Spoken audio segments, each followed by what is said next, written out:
She said she was tired of being the only adult in this marriage. Her friends laughed. I smiled back, took another sip of water, and told them I agreed, because adults shouldn't lie about who's been paying the bills. They went quiet after that. But I'm getting ahead of myself. If you're new here, hit that subscribe button, drop a like, and tell me in the comments if you've ever had someone mistake your silence for weakness. Because that's where this story begins. It was a Saturday afternoon, one of those warm, lazy days that should have ended with a backyard barbecue and a cold beer. I was just pulling into the driveway after a 12-hour shift at the freight company. 51 years old, still clocking overtime because that's what real life demands. My wife, Denise, had told me she was hosting a small get-together for her book club. I figured I'd come home to laughter, maybe some snacks, maybe a few ladies talking about novels I'd never read. I didn't mind. I liked that she had friends. But the moment I opened the door, I knew something was off. The house smelled like perfume and Chardonnay, and every voice inside went quiet at once. There they were, 8 women, sitting around our dining table like it was a panel on national television. Denise stood at the head, wearing a red blouse I'd never seen before. I recognized a few faces, her co-workers from the interior design firm, the same ones she always said were independent thinkers. Independent enough to spend the afternoon drinking in my living room, apparently. "Hey, everyone," I said, setting my keys on the counter. "Didn't know we were hosting a convention." A few nervous laughs followed, but Denise didn't smile. "Rick," she said, her voice calm and practiced. "We're having a little meeting. About changes." "Changes?" I repeated. "Is this about the thermostat again, or something bigger?" One of the women, a tall brunette named Madison, snickered. "He jokes. That's cute." Denise straightened her shoulders. "No jokes today. I've been thinking about our marriage, and I realized it's time for new rules." She said it like she'd rehearsed the line. My birthday was a week away, and I half expected her to say she was kidding. But then she picked up a piece of paper from the table and actually began reading. "Rule 1, she said. "If you're going to make plans with your friends, you'll clear it with me first. I need to know where you are." I looked around the table. A few women nodded. "Rule 2, she continued. "You'll start taking over more chores. I shouldn't have to carry this household." A blonde woman with oversized glasses chimed in. "Preach." Denise smiled, encouraged. "Rule 3, she said, glancing at me. "You'll contribute more financially. I'm done carrying the weight." That one hit me. I set down my water glass and leaned back in my chair. "Carrying the weight," I repeated slowly. "That's an interesting way to describe things." Denise folded her arms. "It's the truth. You're stuck in the past, Rick. You think working hard is enough, but relationships take more than that." The women murmured their approval. I looked at her for a long moment, letting her enjoy the spotlight. "So these are the new rules?" I asked. "You say them out loud, everyone claps, and suddenly I'm a project to fix." She didn't flinch. "These are boundaries." "Boundaries," I said. "Got it." I finished my drink, stood up, and nodded. "Then I guess I've got a few of my own." That got their attention. The room fell silent. Denise frowned. "What are you talking about?" "Give me 5 minutes," I said. "I'll show you." Her friends looked confused. She tried to laugh it off. "Rick, can you not make this a scene?" "Oh, this isn't a scene," I said, heading toward the hallway. "It's clarity." I walked down to my home office, the one she'd always joked was my man cave, and opened the top drawer of my desk. The folder was already waiting. I'd been putting it together for a month. Pay stubs, receipts, credit card statements, and a few screenshots that told the real story. I didn't plan to use it tonight, but life has a way of picking the perfect stage for the truth.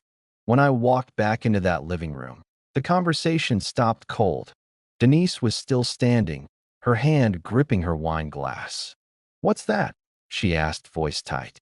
I sat down, placed the folder on the table, and looked her straight in the eye.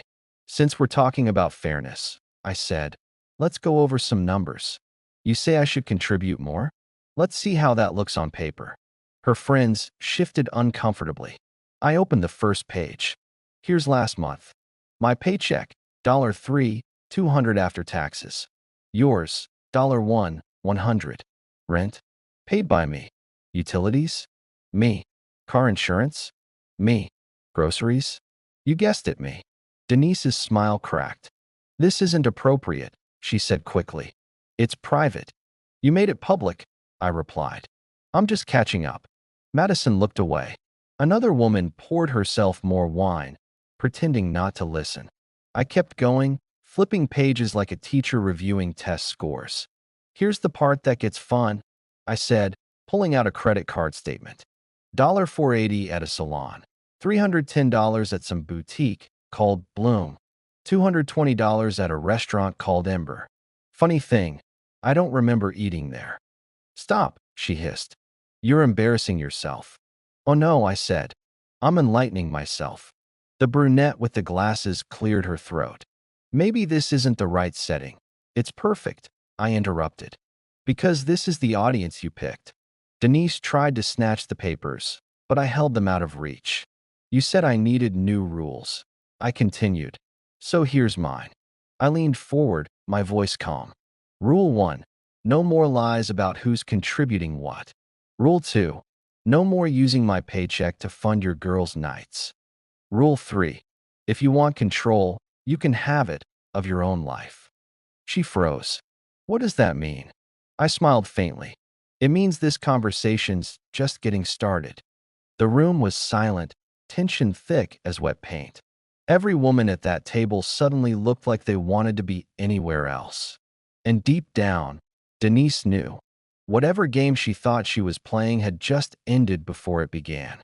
Denise stood there, frozen in her own living room, eyes darting between me and the folder like she was searching for a trapdoor. Her friends were silent now, the fake smiles gone. Only the faint sound of the refrigerator humming filled the air. You're being ridiculous, she finally said, voice trembling just enough for me to notice. This isn't how adults handle things. I leaned back in my chair, calm, maybe too calm. You wanted to talk about boundaries, right?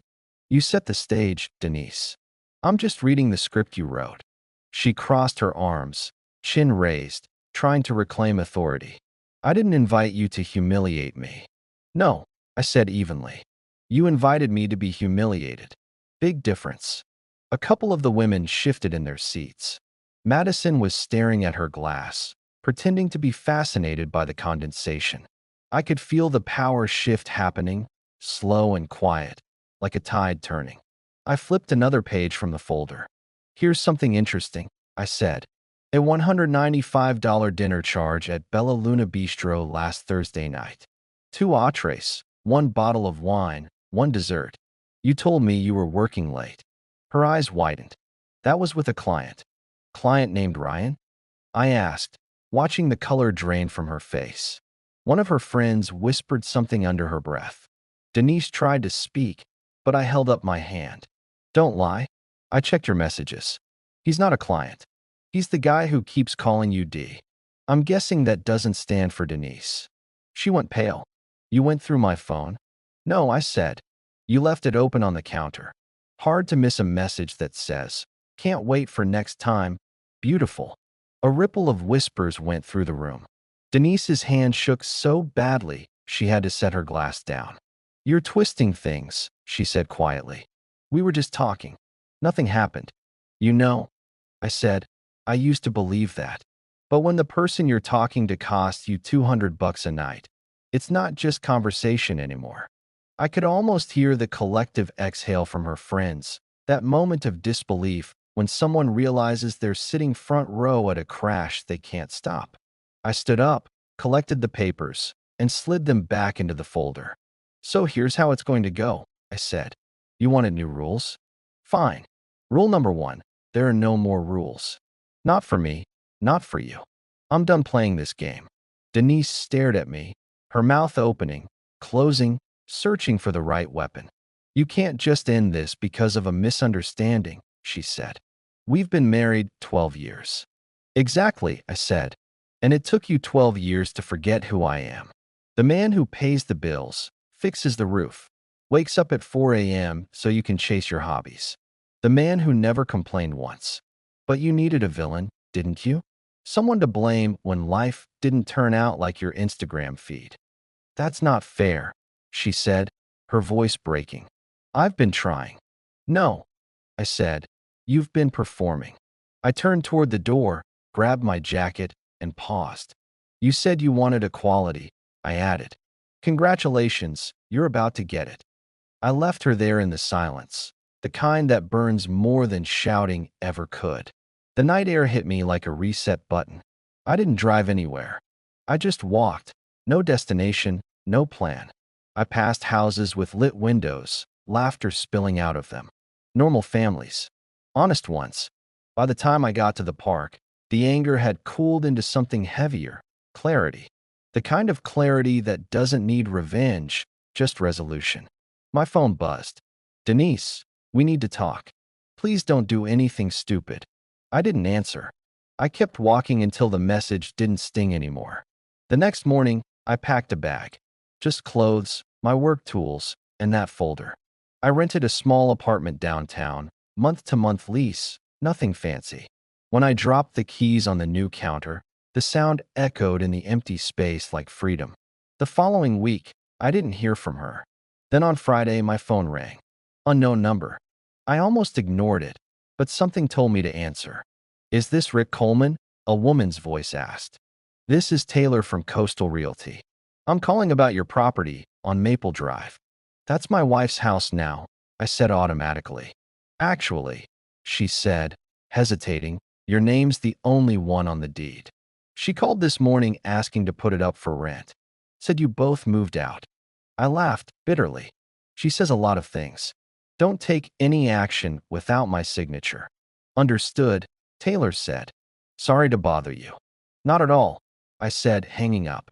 That night, Denise texted again. We need to talk. I'm sorry. I didn't mean to hurt you. I just wanted to feel heard. I stared at the message.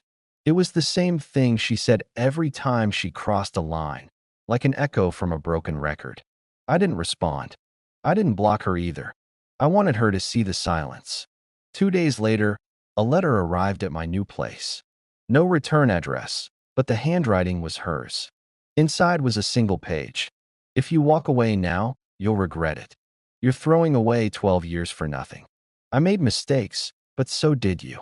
Don't let pride ruin what's left. I folded the letter once, set it on the counter, and stared at it for a long time. Pride, I thought. She still didn't get it. It wasn't pride. It was peace. And for the first time in over a decade, I wasn't willing to trade that for anything. The following week started quiet, too quiet, the kind of silence that makes you notice the hum of the refrigerator or the way the floor creaks when you walk. I went to work, came home, made simple meals, and tried not to think about what Denise was doing. But trouble has a way of finding its voice even when you ignore it. One afternoon, my coworker Larry mentioned he'd seen Denise at the coffee shop near the warehouse. She wasn't alone. A tall guy, clean-shaven, blue button-down, the kind of smile that comes easy to people who've never had to earn anything. They looked cozy, Larry said, not realizing what he'd just stepped in. I thanked him and went back to work, but all day I kept seeing that image in my head, her laughing with someone else while I lifted crates and filled orders. I wasn't jealous. Not really. I was done with her. But there was something about the shamelessness that stung. The idea that she could move on like our life together had been a warm-up act for whatever this new thing was. That night, I got another text from her. Can we please talk in person? I'm sorry about before. I need to explain. Against my better judgment, I agreed. We met at the house, the same one she'd tried to rent out without asking me. When I walked in, she looked like she hadn't slept in days. Hair messy, eyes red, a blanket draped around her shoulders like she was trying to shield herself from her own guilt. Rick, she started, I know you don't believe me, but I didn't cheat on you. Not physically. I was just lonely. I didn't sit.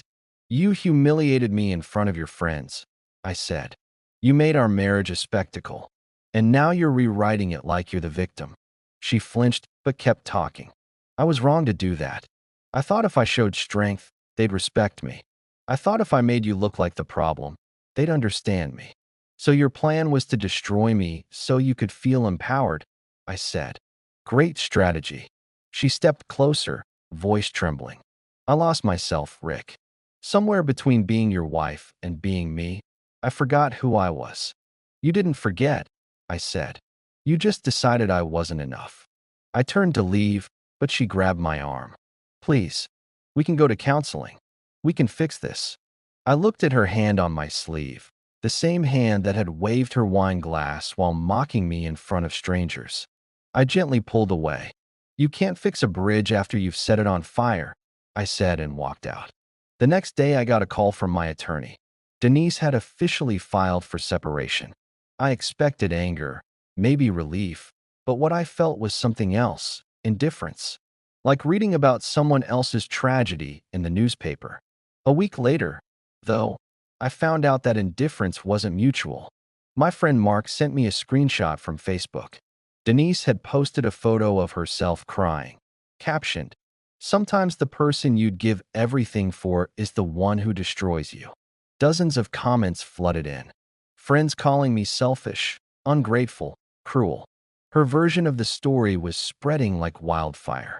I didn't reply, didn't post, didn't defend myself. I'd already learned that the loudest person isn't always the most honest one. But something unexpected happened. A few of her own friends started messaging me privately. One of them, a woman named Lauren, wrote, "I was there that night at your house. I owe you an apology. We all thought you were the problem, but after seeing her posts, I realized she's doing the same thing to the world that she did to you." Another message came from Madison, the brunette who'd smirked during the New Rules speech. "I've been thinking about that night. She told us you were controlling and cold, but when you started showing those receipts, it hit me. You were just tired. I'm sorry for judging you."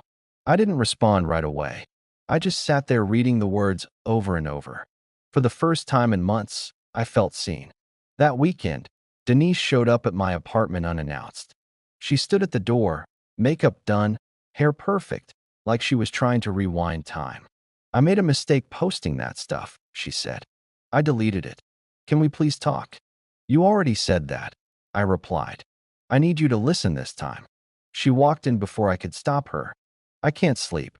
I can't eat. I miss you, Rick. I miss us." "You miss control," I said. "You miss having someone to blame." She started crying, the kind of tears meant to melt resolve. "I know I messed up, but we were good once, weren't we?" I looked around the apartment. Bare walls, simple furniture, no trace of her anywhere. It wasn't much, but it was mine. We were, I admitted. But good isn't enough when respect dies. She took a shaky breath. "So that's it. 12 years gone. They were gone the moment you chose the audience over the truth," I said. She stared at me, eyes shining, and whispered, "You'll regret this." "Maybe," I said, opening the door for her.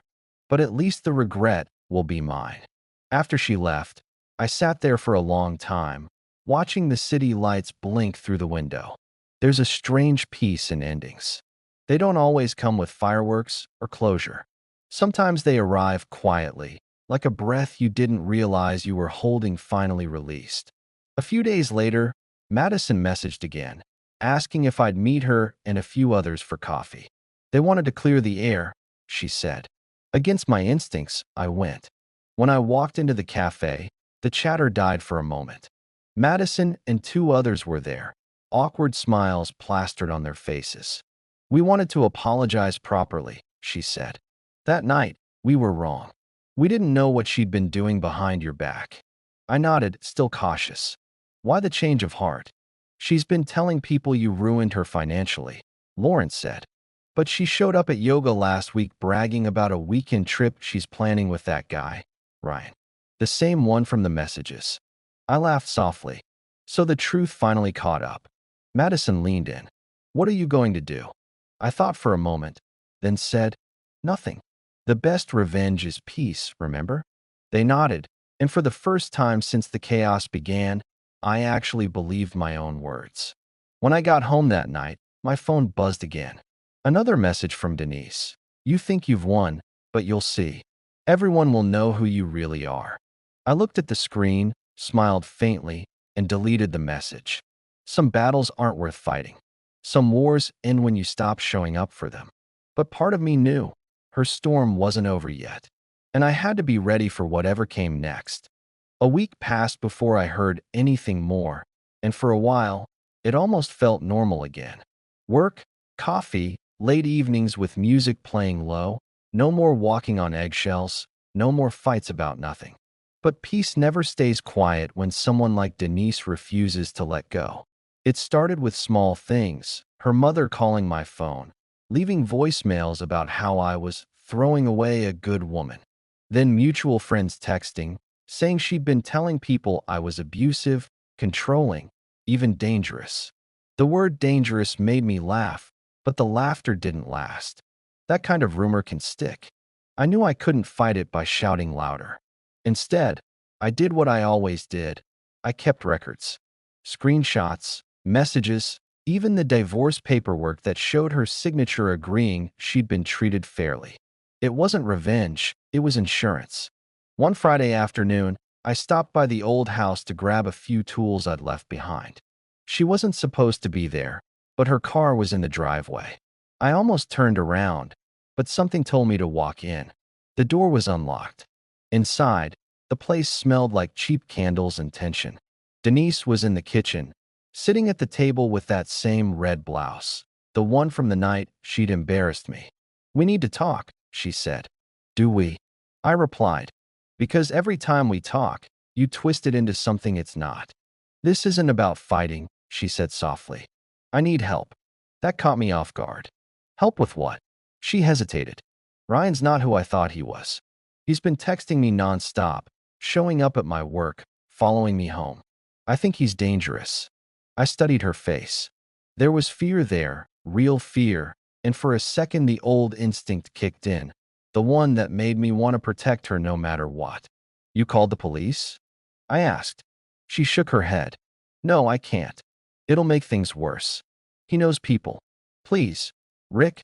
I didn't know who else to turn to. I exhaled slowly, weighing everything. Maybe it was manipulation. Maybe it was real. But either way, I couldn't just walk out. "All right," I said finally. "You should stay with someone for a few days. Not me, but maybe a friend or your mom." "She's out of town," she said quickly. "Just for tonight, please. I'll sleep on the couch." Against my better judgment, I agreed. It was one night, and honestly, part of me wanted to see if she was being honest for once. That night, I barely slept.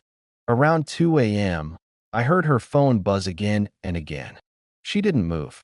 Curiosity got the better of me. I picked it up off the counter and glanced at the screen. The name flashing wasn't Ryan. It was Madison. The preview of the message read, "They're asking about the money. You better figure out what to tell him." My stomach dropped. Money? I opened the kitchen drawer, the one where she used to keep her bills. There were envelopes, unopened, and one thick one marked loan payment. Inside were notices, past due balances, late fees, a final warning from a credit company. $30,000 owed. The kind of debt you don't rack up by accident. When she came into the room, I was already sitting at the table, the papers spread out in front of me. "Want to explain this?" I asked. She froze. "Rick, I can explain." "Go ahead. It's not what you think." It was a business idea with a friend. We were going to start an online boutique, but the supplier scammed us. "Us?" I asked. "Because my name isn't on any of these, but I bet the credit card is tied to our old joint account, isn't it?" She didn't answer. I leaned forward. "You said you needed help. Was this what you meant?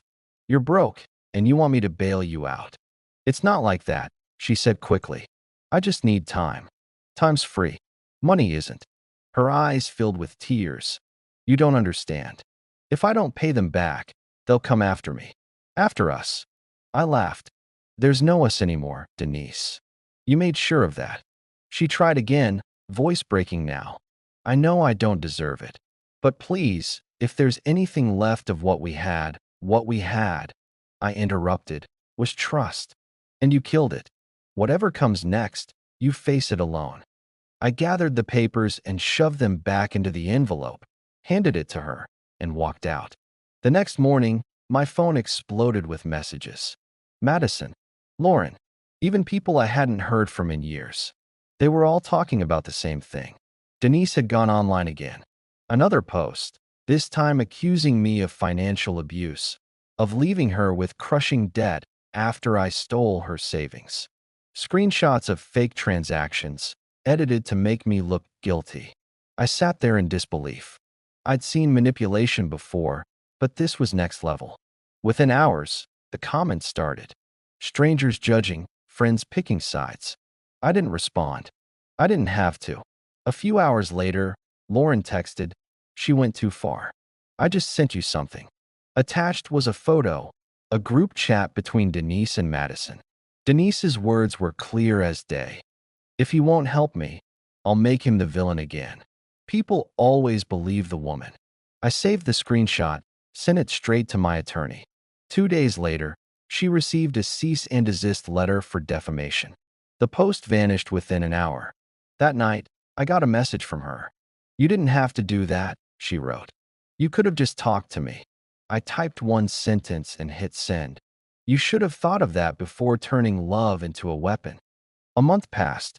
The divorce finalized quietly, with the judge ruling everything in my favor. She got nothing but her car and her own debt. When it was done, I walked out of that courthouse lighter than I'd felt in years. No anger left, just relief. A few weeks later, I moved into a small place closer to the water. The kind of apartment with sunlight streaming through the blinds and the sound of waves in the distance. I started running in the mornings, lifting again, calling old friends I'd lost touch with. Life didn't feel like survival anymore. It felt like living. One evening, I ran into Madison at the grocery store. She looked nervous, ashamed. "I just wanted to say," she began, "I learned a lot watching what happened. People always talk about standing up for women, but sometimes it's about standing up for the truth. You deserved better." I smiled. "We both did." She nodded. "So what now?" "Now," I said, glancing toward the sunset outside the window. "Now I start over." That night, I sat on my balcony, beer in hand, listening to the city settle into twilight. No more chaos. No more apologies that meant nothing. Just peace and the quiet sound of my own life finally belonging to me again. If you made it this far, do me a favor, hit that subscribe button, drop a like, and tell me in the comments if you've ever walked away from something that wasn't worth saving. Because sometimes, letting go isn't weakness. It's the strongest thing you'll ever do.